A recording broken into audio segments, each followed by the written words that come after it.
Selamat malam, saudara-saudari dalam Yesus Kristus. Selamat bertemu kembali dalam renungan malam. Ye shall receive power, atau engkau akan menerima kuasa, oleh Ellen G. White, tanggal 21 September 2025. Mari kita berdoa.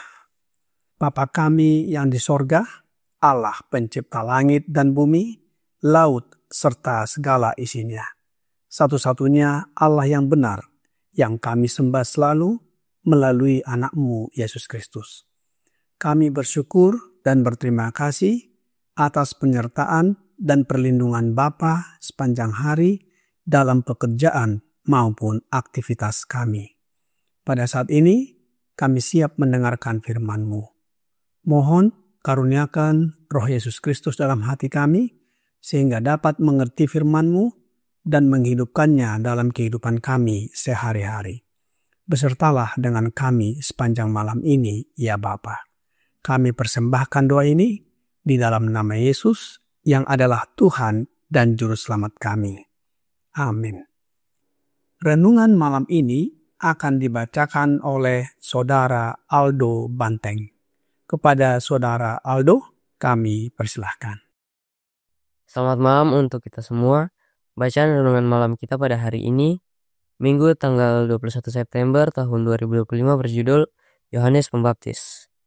Maka kata mereka kepadanya, "Siapakah engkau? Sebab kami harus memberi jawab kepada mereka yang mengutus kami. Apakah katamu tentang dirimu sendiri?" Jawabnya, "Akulah suara orang yang berseru-seru di padang gurun, luruskanlah jalan Tuhan seperti yang telah dikatakan Nabi Yesaya." Yohanes 1 ayat 22 dan 23. Aku berkata kepadamu, sesungguhnya di antara mereka yang dilahirkan oleh perempuan tidak pernah tampil seorang yang lebih besar daripada Yohanes Pembaptis, namun yang terkecil dalam kerajaan surga lebih besar daripadanya. Matius 11 ayat 11. Dalam pengumuman kepada Zakaria sebelum kelahiran Yohanes, malaikat telah menyatakan, ia akan besar di hadapan Tuhan. Lukas 1 ayat 15. Dalam pandangan surga, apakah yang dianggap besar? Bukan apa yang dianggap besar oleh dunia, bukan kekayaan, pangkat, keturunan bangsawan, atau bakat intelektual, yang semuanya itu dipertimbangkan. Jika kebesaran intelektual terlepas dari pertimbangan yang lebih tinggi, layak dihormati, maka penghormatan kita layak diberikan kepada setan yang kekuatan intelektualnya tak tertandingi oleh siapapun. Namun, ketika diselewengkan untuk kepentingan diri sendiri, semakin besar karunia yang diberikan, semakin besar pula kutukan yang ditimbulkannya. Nilai moral lah yang Allah hargai. Kasih dan kemurnian adalah sifat-sifat yang paling ia junjung tinggi. Yohanes sangat agung di mata Tuhan ketika di hadapan para utusan Sanhedrin, di hadapan orang banyak, dan di hadapan murid-muridnya sendiri, ia menahan diri untuk tidak mencari kehormatan bagi dirinya sendiri, melainkan mengarahkan semuanya kepada Yesus sebagai yang dijanjikan. Sukacitanya yang tanpa pamrih dalam pelayanan Kristus menunjukkan kemuliaan tertinggi yang pernah dinyatakan dalam diri manusia. Kesaksian yang diberikan tentang dirinya setelah kematiannya oleh mereka yang telah mendengar kesaksiannya tentang Yesus adalah, Yohanes memang tidak membuat satu tanda pun, tetapi semua yang pernah dikatakan Yohanes tentang orang ini adalah benar. Yohanes 10 ayat 41. Yohanes tidak dikaruniai untuk memanggil api dari langit atau membangkitkan orang mati seperti yang dilakukan Elia, atau untuk menggunakan tongkat kuasa Musa atas nama Allah. Ia diutus untuk mengabarkan kedatangan Sang Juru Selamat dan untuk memanggil orang-orang agar mempersiapkan diri bagi kedatangannya. Ia begitu setia memenuhi misinya, Sehingga ketika orang-orang mengingat apa yang telah ia ajarkan tentang Yesus, mereka dapat berkata, semua yang Yohanes katakan tentang orang ini adalah benar. Kesaksian Kristus seperti itu harus diberikan oleh setiap murid sang guru. Dikutip dari The Desire of Ages, halaman 219 dan 220. Terima kasih dan Tuhan Yesus memberkati. Terima kasih atas penetawayanan Saudara Aldo. Tuhan Yesus memberkati. Saudara-saudari dalam Yesus Kristus, siapakah Yohanes Pembaptis? Yohanes Pembaptis lahir dari pasangan Zakaria dan Elisabet yang sudah tua dan mandul. Kita baca dalam Lukas 1 ayat 5-25. Malaikat Gabriel menyatakan kepada Zakaria bahwa istrinya akan melahirkan seorang anak laki-laki yang harus dinamai Yohanes. Malaikat juga berkata bahwa Yohanes akan besar di hadapan Tuhan. Lukas 1 ayat 15. Dan akan dipenuhi Roh Kudus sejak dalam kandungan. Lukas 1 ayat 15-17. Kelahiran Yohanes itu sendiri merupakan mujizat karena keluarganya sudah lanjut usia dan juga istrinya mandul. Ia diutus untuk mengabarkan kedatangan Sang Juru Selamat, yaitu Yesus Kristus. Ketika ia ditanya oleh para pemimpin agama tentang identitasnya, Yohanes menyatakan dalam ayat inti Yohanes 1 ayat 22 dan 23. Maka kata mereka kepadanya, siapakah engkau? Sebab kami harus memberi jawab kepada mereka yang mengutus kami. Apakah katamu tentang dirimu sendiri? Jawabnya, akulah suara orang yang berseru-seru di padang gurun. Luruskanlah jalan Tuhan seperti yang telah dikatakan Nabi Yesaya.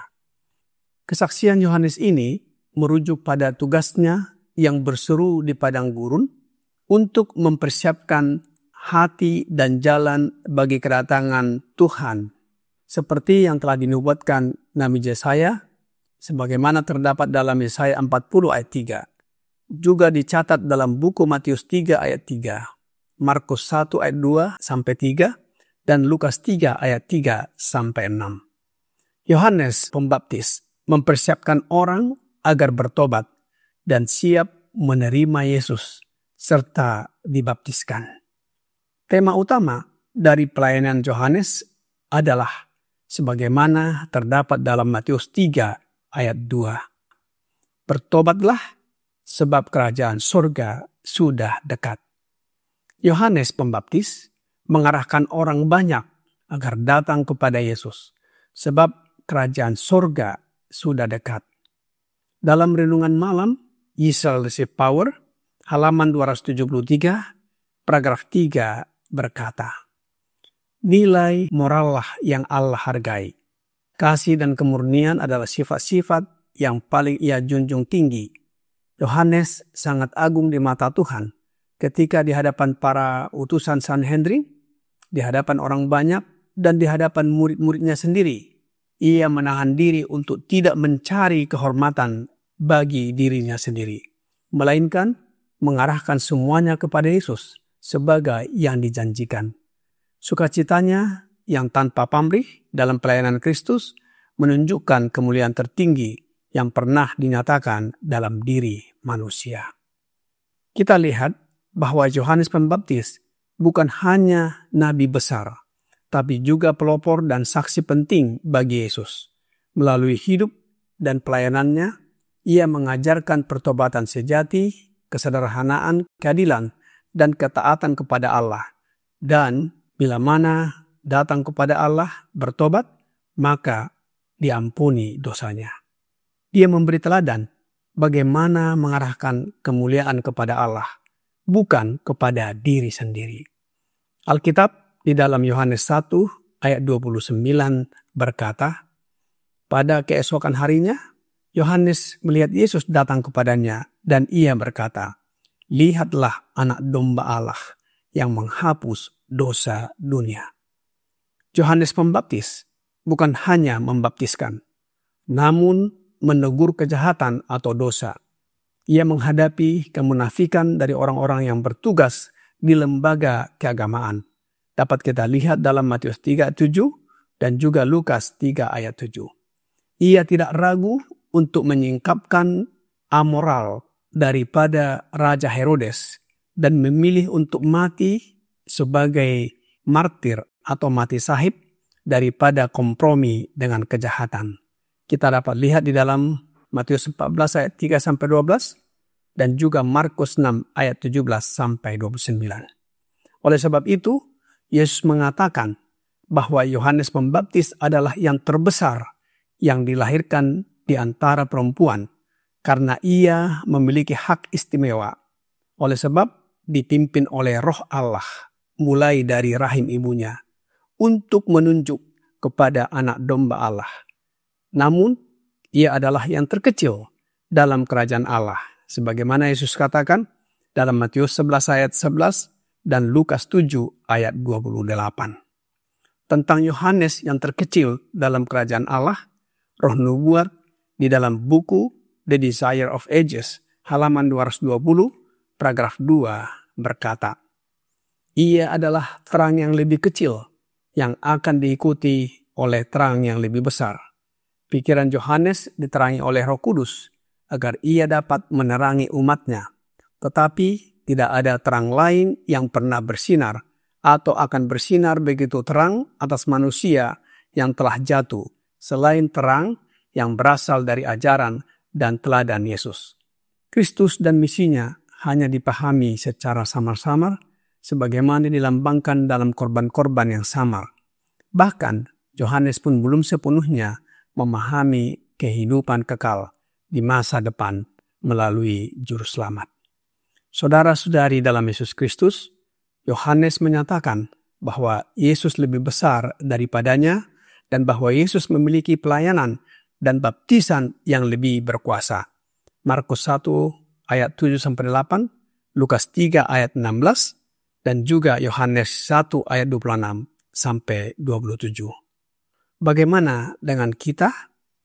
Roh Nubuat di dalam Reflecting Christ, halaman 201, paragraf 4 berkata, pekerjaan kita untuk mengumumkan kedatangan Kristus yang kedua kali sama dengan pekerjaan Yohanes Pembaptis, pendahulu Kristus pada kedatangannya yang pertama.